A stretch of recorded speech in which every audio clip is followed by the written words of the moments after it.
is Don Hollenbeck in the newsroom set up in the Capuchin convent in the city of Querétaro, Mexico.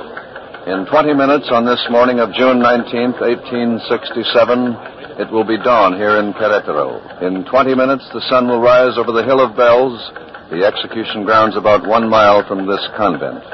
And at that time, unless President Benito Juarez intervenes in the condemned man's behalf, the 35-year-old Archduke Maximilian of the Habsburgs, the former Emperor of Mexico, will die before a firing squad of the Republic of Mexico. The Archduke will be taken from his cell about 100 feet from this newsroom, escorted to the Hill of Bells, where 7 Republican soldiers will level their guns at Maximilian and his... June 19, 1867, Querétaro, Mexico. You are there. The fate of the romantic Maximilian rests in the hands of a realistic man of the people, Benito Juarez. CBS takes you back to the climactic moments in the life of the last crowned head to rule in North America.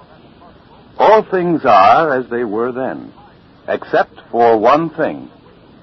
When CBS is there, you are there. You Are There is based on authentic historical fact and quotation. And now... A convent in Mexico and Don Hollenbeck extended the life of the Archduke for 3 days until dawn this morning. If President Juarez means to spare the life of Maximilian, there is little time for him to do so. The President is now in his executive offices at San Luis. Meanwhile, there is mounting international pressure upon Juarez to commute Maximilian's death sentence and send the former emperor back to Vienna. Eloquent pleas and protests from all over the world have been pouring into San Luis, and the rumor persists that Juarez may decide before the sun rises to heed those pleas for the life of the tragic Habsburg. And now for a report on those protests, we take you to San Luis and Ned Calmer. President Juarez has now heard from all the crowned heads of Europe.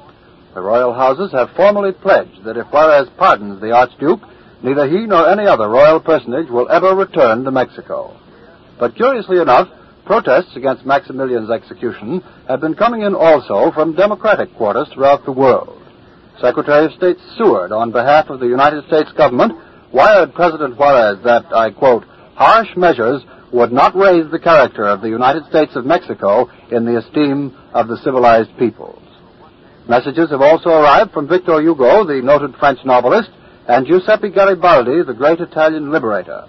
Our overseas staff has made special tape recordings on which Monsieur Victor Hugo and Signor Garibaldi personally speak excerpts from their messages. Here is the first, Victor Hugo speaking. I have today telegraphed the President of the Republic of Mexico. Juarez, this will be your second victory.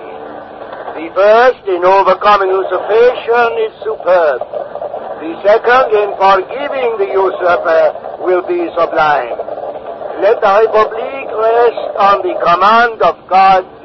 Thou shalt not kill. And now the voice of Giuseppe Garibaldi. To His Excellency Benito Juarez, I have said, Juarez, you rose from a humble toiler in the Sierra of Oaxaca to become the great laborer of liberty, civilization, and progress. Because of your deeds and your virtues, you have been rightly hailed the Lincoln of Mexico. Now, add to your deeds and to your virtues and spare Maximilian. This is Ned Calmer. I return you to Don Hollenbeck in Querétaro. The question is, will President Juarez be influenced by this mounting tide of pleas, protests, and threats? Here at our microphone is a young lady who personally pleaded with Juarez for Maximilian's life as recently as 72 hours ago. She is the Princess Salm Salm, an American born in New York, used to be a bareback rider in a circus. Then she married Prince Salm Salm, an aide to Maximilian. Princess Salm Salm, when you came to him to beg for the life of the emperor, what did President Juarez say? Juarez is no president. He's a monster, an Indian devil. I fell on my knees before him. I wept. I cried, save him, save my emperor. But that fiend, didn't shed a tear, not a single tear. But did he say anything to you, He Princess? sniveled. The president of Mexico sniveled. Then he tried to raise me up. Princess, he said. Princess, if all the sovereigns of Europe were at my knees, I could not spare your Maximilian. It is not I who am taking his life. It is the law and the people. The people. What does that Indian know about people to kill the father of all people? Well, then, in your opinion, Princess Salm, President Juarez will not be influenced. No. He will not spare the life of Maximilian. No. There will be no pardon. Juarez the stone and my emperor will die at dawn. Poor Max. If he had to die, he should have gone to heaven 3 days ago. He was ready then. But now, when the dawn breaks, he must die again. Why? Why must he die twice? Why? Well, is it true, Princess Salm, that you are now technically under arrest for being involved in a plot to bring about the escape of Maximilian? Arrest? What does arrest mean? I would give my life, my body, my soul to free Max. And I tried, believe me, I tried. But the others were all cowards. The Austrian minister signed the check and then he cut his name. What check, Princess? The check for $100,000 that the Austrian minister signed. I was to use it to bribe the guards. But I failed. I failed my Max, my emperor. I failed miserably. Thank you, Princess Salm. We do appreciate your speaking to us. The princess has just said that Juarez declared it was not he who is taking the life of Maximilian, but the law and the people. And as for the law, let's hear now what one of Mexico's great legal minds has to say. Senor Mariano Riva Palacio, the man who defended Maximilian at his court-martial. Senor Palacio, is there anything in the law of Mexico that can save the Archduke's life? Yes. If the law of Mexico were properly administered, it would snatch the Archduke from the firing squad. Well, it's your opinion, then, that the law has not been properly administered. It has not. I deny now, as I denied during the court-martial, the competency of the court to try my client. Let us look at the charge, eh? Maximilian was accused of being a rebel, a usurper of public power, an enemy of the independence and security of the nation, a disturber of order and public peace, and a violator of international law and individual rights. I ask you, senor, is that a reasonable charge? Well, isn't it based on the Mexican Constitution? No. These sonorous phrases are fit only for novelists, not for the courts of Mexico. Juarez knows that. Well, Juarez himself is an attorney, isn't he? Yes, he's a great lawyer. He knows that if Maximilian is a rebel, he should be tried by a civil court. Well, isn't Maximilian a rebel? No, he is a prisoner of war, and as a prisoner of war, he should be set free when the war is over.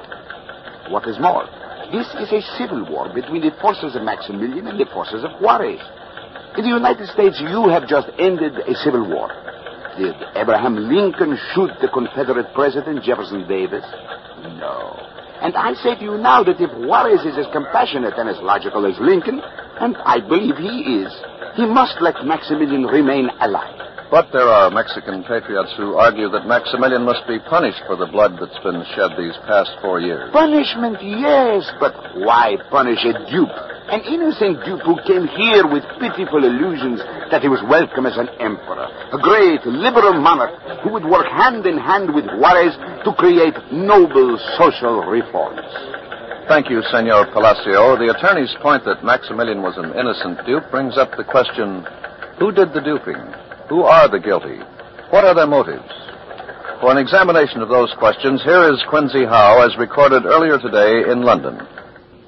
As the best-informed people in London see it, there seem to be 3 guilty groups with 3 sets of motives. First, Emperor Napoleon III of France and his half-brother, the Duc de Morny, have allowed themselves to become the paid collection agents of a notorious Swiss banker named Yecker.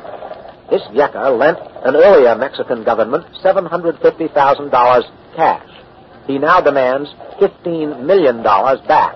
That's 20 times as much as he lent. And Yecker promised to give the Duc de Morny a straight 30% commission if the Duke could persuade Napoleon to set up a Mexican government that would pay the $15 million. Maximilian tried to set up such a government. But Maximilian himself represents a different group with different motives. Maximilian belongs to the ancient House of Habsburg, which has one supreme purpose in this world, to destroy the French Revolution and all its works everywhere. This means the Habsburgs and their supporters also oppose our American Revolution and all those Latin American revolutions that overthrew Spanish rule and established republics in the New World. The Habsburgs and their supporters want to set the hands of the clock back to the year 1500, to reassert the divine right of kings, to restore some of the power and prestige that the Roman Catholic Church has lost since the time of the Protestant Reformation. Certain British conservatives, whom the late Lord Palmerston used to lead, represent the third guilty group in Mexico. They did not back either Jaca or the House of Habsburg openly, but they did welcome Napoleon's attempt to set up Habsburg rule in Mexico because it seemed likely to weaken the Monroe Doctrine and to give Mexico a government through which foreign capital could exploit the country. But Palmerston did not represent the mass of the British people any more than the Habsburgs represent the mass of the people of Europe. As a result, public opinion here in England and on the continent, too, has little sympathy for the guilty groups whose mixed motives have brought tragedy both to Maximilian and to Mexico. This is Don Hollenbeck in Querétaro. You've just heard Quincy Howe by transcription in London. And now we've just had word that Maximilian has completed his final devotions, and for a first-hand report from Maximilian's cell, we switch now to Richard C. Hartlett. The Emperor's cell is small and narrow. There's an iron bed, a simple washstand, and 3 chairs. With the Emperor in these last moments are his confessor, Father Hilarion Frias y Soto, who, oddly enough, is a follower of Juarez, and also Jose Luis Blasio, Maximilian's secretary. The Emperor is standing here with me. Your Majesty, would you care to make a statement? What is there to say? I've just learned that my poor Queen Carlotta is dead, and because of this I go to my grave more tranquilly. She was my only remaining earthly tie, and now she's in heaven. But, Your Majesty, the rumor of the Empress Carlotta's death has been denied. Rumor? What shall we say of rumors? There's also a rumor that Juarez will spare my life. But it does not matter. I deserve to die. My only wish, which was Carlotta's too, is that we be buried beside each other. And I believe she is dead. I believe she died of grief and a broken heart. For she went to Europe to plead with Napoleon to honor his treaty not to withdraw his troops until my Mexican empire was firmly established. Now the whole world knows how Bonaparte keeps his word. But, sir, why did you continue to fight after Napoleon had withdrawn his troops? For honor? My mother urged me to fight for the honor of the Habsburgs. And the clergy here in Mexico promised me arms and money. And those Mexicans who hate Juarez promised me armies. But the armies never arrived. Poor fool that I was to believe them. The crowned heads of Europe, Your Majesty, are still pleading for you. Franz Joseph, your own brother. My own brother, my dear beloved Franz Joseph. What is he but another poor relative of Bonaparte's, like myself? Where was Franz Joseph when I was tried in a mock spectacle on the stage of a theater here in Querétaro? My beloved brother was in a Viennese music hall, and Napoleon was at the opera in Paris. Now, the crowned heads of Europe did not attend my command performance. And when my Queen Carlotta went to the Pope in Rome, he too said that unfortunately he could not help us now. We must wait, he said. Wait. The Pope thinks of time in terms of eternity. But I see now that the soldiers of Juarez have come to lead me to the end of my time. The firing squad has come up and halted in the corridor outside the cell. Has commanded Maximilian to take his place with Generals Mejia, Miramon, the 2 other condemned men. Blasio, the Emperor's secretary, has cried out. He's weeping. Father Hilarion has begun to pray. Your Majesty, is there anything further you wish to say? Yes. I hope that my comrades, General Mejia and General Miramon, will be spared. They are good men. General Miramon was once president of Mexico, and General Mejia's wife has just born him a new child, and she's mad with grief. The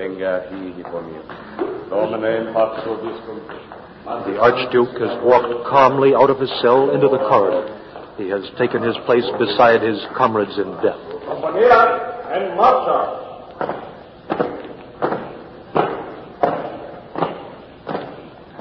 The death procession is on its way down the corridor now. Here in the empty cell, the silence of death already reigns. A single candle sputters on an improvised altar. Ken Roberts is waiting at the entrance to the convent to follow the procession to the Hill of Bells when it emerges. So I switch you instead to our CBS News headquarters here in the convent in Von Hollenbeck. Maximilian's queen, Her Royal Highness, the Empress Carlotta, is alive. That fact has been confirmed by Arthur Hannes in Europe. Hannes is now at Miramar Castle on the shore of the Adriatic Sea near Trieste, ready to talk with Her Royal Highness. Hannes tells us that it is true that Carlotta had suffered a nervous breakdown due to the grief and tension brought on by her unsuccessful audience with the Pope to save the Empire. She collapsed in the Pope's chambers, was taken to Miramar Castle, and placed under her physician's care. However, she has now recovered sufficiently, and she has her doctor's permission for this interview, so we take you to Miramar Castle near Trieste and Arthur Hannes. Your Royal Highness, is there anything you would care to say at this moment? Yes, I would like to say that we must save the Indians of Mexico. That is the task that God has set for Maximilian and myself, and even without my beloved Max. I must go on. But, Your Royal Highness, you will no longer... If the Indians flourish, the Empire will flourish. I am thrilled with enthusiasm. I have developed social theories on the cause of the revolution in Mexico. We must restore the dignity of the Mexican Indians. Maximilian and I will restore to humanity millions of men. We will not ask help of Bonaparte. We will do it ourselves. We will create a great liberal empire, and the Indians will be our citizens. Of course, Your Royal Highness. But do you not realize that at this moment, Maximilian is yes. My Max is in danger. And I suppose I am poisoned by our enemies. If I should be poisoned, let me not be embalmed or lie in state. Let me be buried in the simplest way in St. Peter, near the tomb of the apostle. But what will become of our empire? An heir, a son to carry on the glorious destiny of an empire for the people.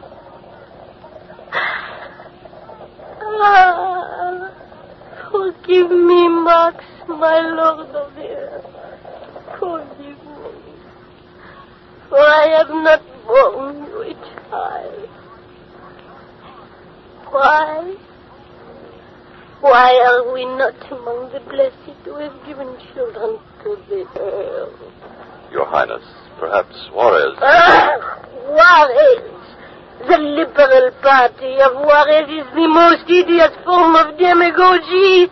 This party is singing its swan song. It is blazing up, blazing, do you hear? It is struggling against fate, against law and justice. It will sink into the grave. The slimy grave. All is slime and poison. Your Highness... Max, my beloved sovereign of the universe, I bid thee farewell. God is calling me to him. I thank you for the happiness which you have always given me. May God bless you and help you to eternal peace. You will live forever. Peace be with you, Your Royal Highness. This is Arthur Hannes in Trieste. I return you to CBS in Mexico. This is Ken Roberts with the CBS Mobile Unit following the execution procession to the Cerro de las Campañas, the Hill of Bells.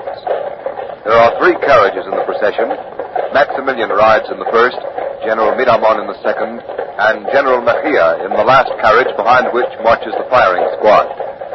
All three carriages are plain black hansoms drawn by black horses. They are escorted by a strong detachment of cavalry and infantry. The procession moves slowly through the streets of Querétaro. It is dawn. The first light has broken out on the distant hill of bells, and the sun is rising over the blue hills surrounding Querétaro. All along the way, blinds are drawn over all the windows. Doors are shut. But there are a few spectators following this last cortege of the former Emperor of Mexico. They are, these followers, for the most part, women. They are weeping as they walk behind the carriages. Perhaps they remember now how during the final siege of Querétaro, when Juarez's forces surrounded the city, the young Archduke mingled freely with the people and shared their meager rations. Riding with us in our mobile unit is Captain George Monrique, a Republican officer detailed by General Mejia. A woman has run up to the carriage directly in front of us, General Mejia's carriage. She has a baby in her arms. She's screaming, hanging onto the carriage with one arm and being dragged through the street. The guards are trying to loosen her grip. They pull her away, but she's still fighting with the struggling and trying desperately to get back to the carriage. We're past the woman now. Mr. Monrique, who is that woman? What is she shouting? That is the wife of General Mejia. That child in her arms was born but a few days ago. She is pleading for the life of her husband. Captain, did you know General Mejia? Yes. As a matter of fact, I fought under him when I first came to Mexico. I don't understand, Captain. You fought under the general, and now you are with Juarez? I am a Frenchman. I came to Mexico with the armies of Napoleon. I was told we were putting down a tyrant. But the tyrant proved to be not Juarez, but Maximilian. It was Maximilian who signed the Black Decree of October 3rd. You mean, Captain, the decree that all Mexicans who were caught carrying arms for the Republican forces were to be summarily shot? Yes, it was the most infamous day in history, a day of massacres. I was detailed to shoot brave soldiers that were captured. There was no pardon for them. I deserted to Juarez, and I am not ashamed. And there were thousands of other French soldiers who deserted with me. This is Ned Calmer in San Luis at the executive offices of President Juarez. We have interrupted Ken Roberts, and on behalf of the combined correspondents here in San Luis, I am privileged to speak with the President of Mexico. President Juarez, you said you had a statement concerning Maximilian? I know that many people throughout the world are waiting to hear that I will pardon Maximilian. Senor, Maximilian came to Mexico and had the audacity to invite me to collaborate with him. And I answer him, sir, it is given to men to attack the rights of others, to take their property, to take the lives of those who defend their liberty, and to make of their virtues a crime, and of their own vices a virtue. But there is one thing which is beyond the reach of perversity, and that is the tremendous verdict of history. History will judge us. We must trust in history and in the people. And everything will yield to our will, however stormy the situation may be that awaits us. The people love independence and democracy, and they have no trust for monarchs and moneylenders. The evils of the invaders are too long to recount. The text is long, and the preacher is tired. Although the greatest criminals will go unpunished, and they are Napoleon and the banking house of Yeca, Maximilian must pay. Does that mean, President Juarez, that you will not halt the execution of Maximilian? The tomb of Maximilian and the others will be the redemption of the misled. Thank you, President Juarez. This is Ned Calmer in San Luis. I return you to Ken Roberts in Querétaro. I am on the Cerro de las Campañas, the Hill of Bells. The firing squad and the three who face it are in their appointed places. The great, silent crowd here is hemmed in by a square of 4,000 troops. The officer who will give the command to fire has just talked to the Archduke. Maximilian asked him if any of his royal entourage were present. He was told that his faithful manservant, Duros, was the only one. And a moment ago, Maximilian gave each of the 7 soldiers of the firing squad 1 ounce in gold, with the request that they take good aim at his heart. Maximilian has yielded the place of honor in the center to General Miramon as a tribute to a good soldier. Maximilian will die first, but now he is speaking. Pido que todos me perdonen a mí y espero que mi sangre, que será derramado ahora, lo sea por el bien del país. ¡Viva México! ¡Viva la independencia! Maximilian has just said, I forgive everybody. I pray everyone may also forgive me, and I wish that my blood, which is about to be shed, may be for the good of the country. Long live Mexico, long live independence. The officer has raised his saber. Of the 7 guns, 1 holds a blank cartridge, so the sword is down, the soldiers have fired. Maximilian fell face downward on the ground. He's writhing as he lies there. He cried out as he fell. I think his words were, hombre, hombre, man, man. The officer has walked quickly over with a soldier. The officer points his saber to Maximilian's heart and orders him to grasp. 1 shot. His pain is over now, and the pain, too, of the abortive rule of a Habsburg on the Western Hemisphere. Now comes General Miramon's turn. Almost silent, they seem to be shocked by the sight of the man who was once their emperor as he... June 19, 1867. Maximilian, Emperor of Mexico, is dead.